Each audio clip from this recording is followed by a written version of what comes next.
দর্শক কে আছেন আমাদের সাথে? আসসালামু আলাইকুম। ওয়ালাইকুম সালাম ওয়া রাহমাতুল্লাহ। আমি একটা কোশ্চেন করতে চাচ্ছিলাম। জি, অবশ্যই। আচ্ছা, আপনারা আলোচনা করছিলেন যে ভাই বোনের সম্পর্ক খুব মধুর সম্পর্ক। কিন্তু এমনও দেখা যায় যে ভাই বোনদের সাথে ভালো সম্পর্ক রাখতে গিয়ে ওদের প্রয়োজনে যদি আমরা কখনো অর্থ সাহায্য করি, তাহলে দেখা যায় যে ওরা টাকাটা মেরে দিচ্ছে। বলছে যে তোমার তো অনেক আছে, আমাদের নাই। অথচ ওদেরও আছে, ওরা ইচ্ছা করে এই টাকাটা দেয় না। এক্ষেত্রে আমরা কিভাবে ভাই বোনের সাথে সম্পর্কটা রাখবো?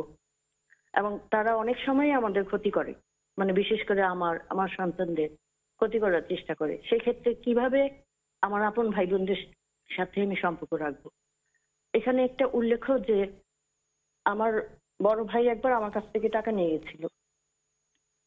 যে বড় ভাই ছোট বোনের সংসারকে ভালো রাখবে, তার বিপদে থাকবে, তা না করে নিজের আপন বড় ভাই ছোট বোনের সংসারে এসে লাখখানেক টাকা নিয়ে গেছে। তারপরে সেখানে তার মা ছিল সাক্ষী।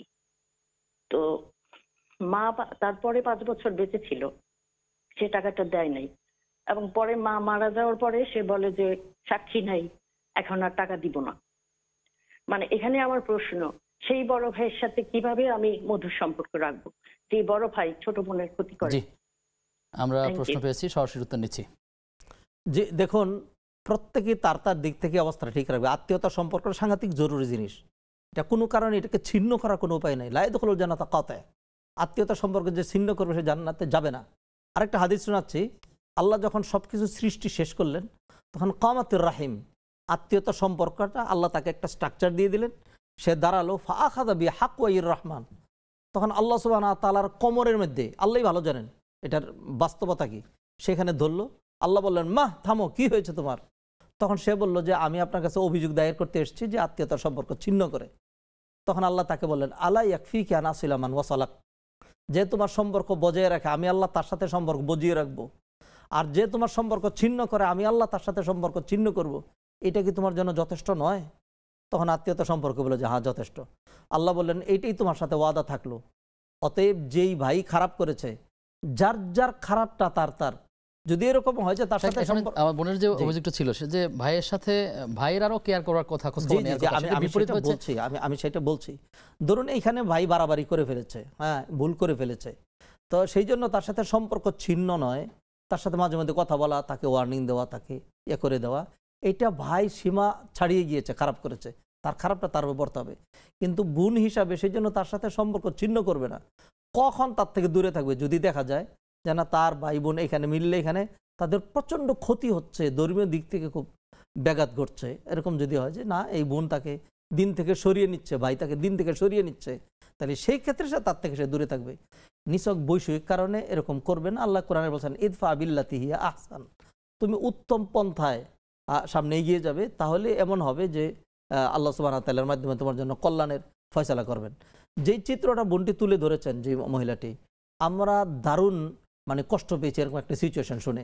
আসলেই তো ভাই বোনের সহযোগিতা করবে, সেখানে ভাই যদি বোনের ক্ষতি করে এটা কাম্য নয়, তার অস্বীকারই যাচ্ছে যে টাকাটা নেওয়ার পরে এটার জন্য আলাদা আলাদা আখরাতে দাঁড়াবে। তারপরেও আমরা যেটা বলবো সেটা হলো ভাই বোনের সম্পর্ক যেন ছিন্ন না হয়ে যায়, ভাই বোন যেন কথা বন্ধ করে না দেয়, ভাই বোন যেন বিপদ আপদে একজন আরেকজনের দূরে সরে না যায়, তারপরেও কিছু নেগেটিভ থাকার পরেও যেন কাছাকাছি এগিয়ে আসে। ভাই বোনের সম্পর্ক এবং আত্মীয় সম্পর্ক, এই আত্মীয় ব্যাপকতাটা কতটুকু, আর বা কাছাকাছি ঘনিষ্ঠতা, আত্মীয় বলতে এটা কতদূর পরিধি এটাকে মিন করে? আত্মীয়তার পরিধি অনেকটুকু পর্যন্ত কোরআনে আল্লাহ মূলনীতি দিয়েছেন, ওয়া আবুদুল্লাহ ওয়ালা তুশরিকু বিহি শাইআ ওয়া বিল ওয়ালিদাইনি ইহসানা ওয়া বিযিল কুরবা। আত্মীয়তা সম্পর্ককে আপনি ধরেন পিতামাতার চাইতে বেশি কাছাকাছি, সন্তানের চাইতে বেশি কাছাকাছি কেউ নেই।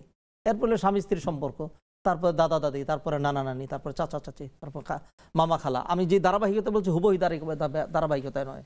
এরপর হলো শ্বশুরের দিক থেকে আত্মীয়তা হইতে পারে, শালা সম্বন্ধী, অথবা এরকম অন্য যারা রয়েছে পাড়া প্রতিবেশী, অন্যান্য তার কাজিন টাজিন, অন্য যেগুলো, এরকম আত্মীয়তার অনেক পরিধি পর্যন্ত হতে পারে। তো সেই জন্য একজন মানুষের পক্ষে যেটুকুন পর্যন্ত সম্পর্ক রাখা দরকার, সম্পর্ক রাখতে এখন তো আরও খুব সহজ। মাসে একবার সালাম আলাইকুম, জি কেমন আছেন, ভালো আছেন, খোঁজখবর আর একটু বিষয় যে জি। অনেক সময় যখন কোনো আত্মীয় একজন এক পার্ট সে অনেক ধনী আর একজন খুবই গরিব কিংবা কিন্তু গরিবদের চিন্তা হচ্ছে আমাদের সবসময় তারা সাপোর্ট দিবে কিন্তু ধনীরাও প্রত্যাশা করে তারা আমার সাথে সুন্দর আচরণ করুক অথবা খোঁজখবর রাখুক শুধু টাকার জন্যই তারা ফোন করবে সেটা এরকম না মাঝে মাঝে সেও তার আত্মীয়তা রক্ষা করবে শুধু টাকার জন্য না জি। কিন্তু এখন এমনটি হয়েছে যে শুধু টাকা জি, লাগলেই জি, জি, ভাইকে খোঁজে অথবা বোনকে খোঁজে বা আত্মীয়কে খোঁজে জি, জি, এরপরে জি। আর খোঁজ করে না পুরো জি, জি। বছরে আসলে তখন মনে কষ্ট লাগে জি কিনা? জি রিয়েল কথাটা আপনি বলেই ফেলেছেন। তো সেই জন্য দুই দিক থেকে আসতে হবে, যাদের অর্থনৈতিক সঙ্গতি নাই তারা যদি একটু ব্যবহারের দিক থেকে এগিয়ে আসে, আর যাকে আল্লাহ সুবহানাহু ওয়া তাআলা অর্থনৈতিক সঙ্গতি দিয়েছেন তিনি অর্থের দিক থেকে এগিয়ে আসে, তাইলেই তো দূরত্বটা দূর হয়ে গেল। একজন আরেকজনের জন্য আল্লাহ সুবহানাহু ওয়া তাআলা 5টা আঙ্গুলকে সমান করে দেন নাই, যেন ভাই বোনকে আল্লাহ সমান বানান নাই, কারণ 5টা আঙ্গুলই কিন্তু প্রয়োজন লাগে। সবকটা যদি একই রকম হতো তাহলে কিন্তু আমাদের সুবিধা হতো না। তাই সেই জন্য আল্লাহ সুবহানাহু ওয়া তাআলা ভাই বোনদেরকে এরকম করে বানিয়েছেন। শিক্ষা নৈতিকতা ধার্মিকতা জি। সামনে রেখে আসলে জি। সমন্বয়টা করতে হবে। জি।